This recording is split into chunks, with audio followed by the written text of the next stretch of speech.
Assalamualaikum warahmatullahi wabarakatuh. Perkenalkan, nama saya Ahmad Mutawalli dari Teknik Perencanaan Wilayah Kota kelas D, Fakultas Sains dan Teknologi Universitas Islam Negeri Alauddin Makassar. Adapun dosen mata kuliah yaitu Pak Ian Awaluddin STMT. Langsung saja di sini saya akan memaparkan atau mempresentasikan bentuk-bentuk pemusnahan atau pembuangan akhir sampah. Pengertian atau limbah atau buangan yang bersifat padat atau setengah padat yang merupakan hasil sampingan dari kegiatan perkotaan atau siklus kehidupan manusia, hewan, dan tumbuh-tumbuhan, atau sisa kegiatan sehari-hari manusia dan atau proses alam yang berbentuk padat. Selanjutnya, adapun bentuk-bentuk pemusnahan atau pembuangan akhir dapat diklasifikasikan menjadi: yang pertama, oven dumping. Oven dumping merupakan jenis pembuangan akhir yang paling sederhana dan paling murah, yaitu penyediaan suatu lokasi terbuka dan sampah dibuang begitu saja. Oven dumping cocok untuk sampah hasil sapuan jalan, abu, dan benda-benda yang dapat dibakar. Lokasi pembuangan terbuka ini hendaknya dipilih pada tempat yang agak rendah agar debu-debu maupun sampah dari jalan dapat dipadatkan. Perlu diperhatikan agar tanahnya kedap air untuk menjaga cairan limbah yang timbul tidak sampai merambat jauh ke tempat lain dibawa oleh aliran tanah. Selanjutnya, adapun potensi pencemaran lingkungan dari sistem oven dumping yaitu: yang pertama, bila bercampur dengan sampah organik, maka tempat ini akan menjadi sumber pencemaran lingkungan seperti bau yang tidak sedap, kebakaran, berkumpulnya lalat, nyamuk, dan siklus, serta dapat menjadi sumber penyakit menular. Yang kedua itu, akibat pembusukan sampah ini akan timbul cairan limbah atau leachate. Yang ketiga, estetika lingkungan yang buruk karena pemandangan yang kotor. Oleh karena itu, tidak terkendalinya jenis sampah yang akan dibuang, maka jenis pembuangan akhir seperti ini tidak disarankan lagi. Adapun selanjutnya itu composting. Composting didefinisikan sebagai suatu proses dekomposisi, penguraian secara biologis dari senyawa-senyawa organik yang terjadi karena adanya kegiatan mikroorganisme yang bekerja pada suhu tertentu.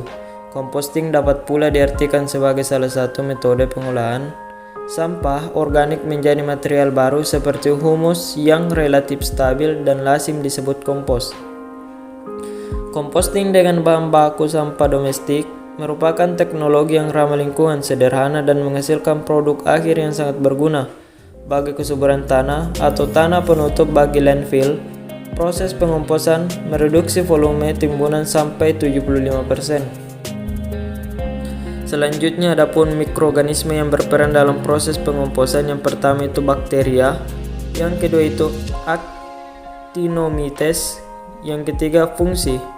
Mikroorganisme yang bekerja pada proses pengomposan yang pertama mesofilik, merupakan mikroorganisme yang hidup pada temperatur 23 derajat sampai 45 derajat Celcius, seperti jamur,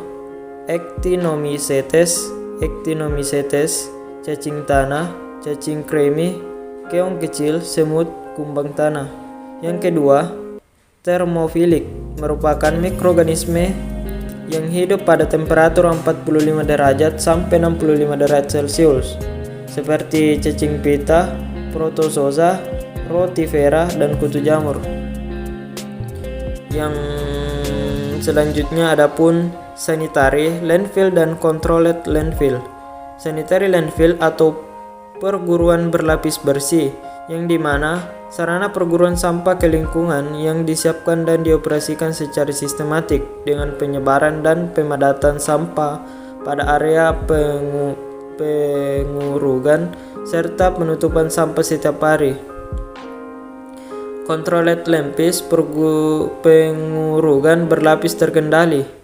Sarana pengurugan sampah yang bersifat antara sebelum mampu melaksanakan operasi pengurugan berlapis bersih, tempat sampah yang Setelah diuruk dan dipadatkan di area pengurukan, ditutup dengan tanah sedikitnya 1 kali setiap 7 hari. Adapun slide selanjutnya itu sanitary landfill adalah sampah yang diratakan dan ditimbun dengan menggunakan lapisan tanah dan pasir. Adapun klasifikasi landfill yaitu landfill untuk sampah perkotaan, landfill untuk sampah yang ukurannya telah diperkecil, seperti tidak memerlukan penutupan setiap hari, mengurangi persoalan bau, lalat, dan tikus, mengurangi jumlah tanah penutup, memerlukan fasilitas untuk memperkecil ukuran sampah, landfill untuk satu jenis sampah monofiles, abu sisa pembakaran atau limbah industri. Adapun slide selanjutnya yaitu syarat-syarat lokasi landfill. Yang pertama itu batasan lokasi, ketersediaan lahan termasuk untuk penyangga. Yang ketiga akses, kondisi tanah dan topografi, kondisi klimatologi, hidrologi air permukaan, kondisi geologi dan hidrologi, kondisi lingkungan lokal, yaitu umumnya landfill terletak di daerah yang jauh dari permukiman. Next selanjutnya adapun mekanisme pelaksanaan landfill. Yang pertama itu sampah dimasukkan ke dalam lubang, dipadatkan, konvetek dan ditutup dengan tanah. Yang kedua, mengurangi jumlah tikus, lalat dan vermin lain. Yang ketiga, mengurangi bahaya kebakaran. Keempat, mengurangi bau. Kelima, mengurangi bahaya pencemaran air permukaan dan air tanah. Yang terakhir itu adapun sistem baru dilengkapi dengan pengumpul air lindi atau listed dan gas yang dihasilkan selama dekomposisi. Slide selanjutnya adapun kekurangan sistem sanitary landfill. Yang pertama, timbulnya gas yang dapat menyebabkan pencemaran udara seperti metan, H2S, NH3 dan lainnya. Yang kedua itu gas H2S dan NH3. Walaupun jumlahnya sedikit, namun dapat menyebabkan bau yang tidak enak sehingga dapat merusak sistem pernapasan tanaman dan membuat tanaman kekurangan gas, oksigen dan akhirnya mati. Yang ketiga itu adapun terjadinya kebakaran pada landfill. Keempat, kontaminasi air tanah atau aquifer oleh leachate dan sisa-sisa tanah yang terkontaminasi. Yang terakhir itu adapun timbulnya masalah lingkungan seperti bau, debu, sumber penyakit dan polusi darah. Dan selanjutnya itu adapun incineration. Incineration merupakan metode pemusnahan sampah dengan cara pembakaran. Incineration dipakai secara luas di negara-negara maju. Adapun kelebihannya yaitu yang pertama, merupakan sistem pengolahan sampah tingkat tinggi.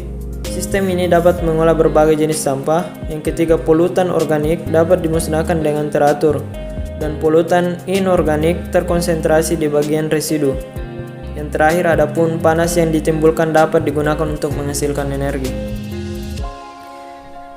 Di balik kelebihannya itu adapun kekurangannya seperti biaya investasi dan biaya operasional cukup mahal, kekurangan sistem insinerator yang dihasilkan abu kurang lebih 15% dan gas yang memerlukan penanganan lebih lanjut. Yang kedua itu adapun gas yang dihasilkan dari pembakaran dengan menggunakan alat ini dapat mengandung gas pencemar berupa NOx serta SOx dan lain-lain yang dapat mengganggu kesehatan manusia.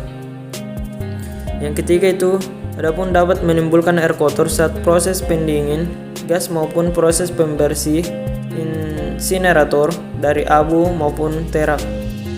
Yang keempat, kualitas air kotor dari instalasi ini menyebabkan COD meningkat dan pH menurun, memerlukan biaya yang besar dalam menjalankan insinerator. Yang terakhir, adapun penggunaan insinerator ini tidak dapat berdiri sendiri dalam pemusnahan sampah, tetapi masih memerlukan landfill guna membuang sisa pembakaran.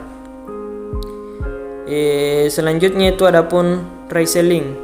Daur ulang adalah proses pengolahan kembali sampah menjadi produk baru berbeda dari semula. Kegiatan ini merupakan kegiatan tambahan karena tidak semua sampah dapat didaur ulang. Kaitannya dengan life cycle, perlu diingat bahwa recycling adalah kegiatan industri yang juga membutuhkan energi dan dapat mencemarkan lingkungan. Dan adapun bahan-bahan yang dapat didaur ulang seperti kertas, plastik, logam, besi baja, baterai, dan aluminium gelas. Selanjutnya adapun pengolahan sampah, sepemahaman saya merupakan kegiatan yang sistematis, menyeluruh, dan berkesinambungan yang meliputi pengurangan dan penanganan sampah, pengolahan sampah rumah tangga, dan sampah sejenis rumah tangga terdiri atas pengurangan sampah dan penanganan sampah. Mungkin itu saja yang bisa saya paparkan dan presentasikan. Lebih dan kurangnya mohon dimaafkan. Wassalamualaikum warahmatullahi wabarakatuh.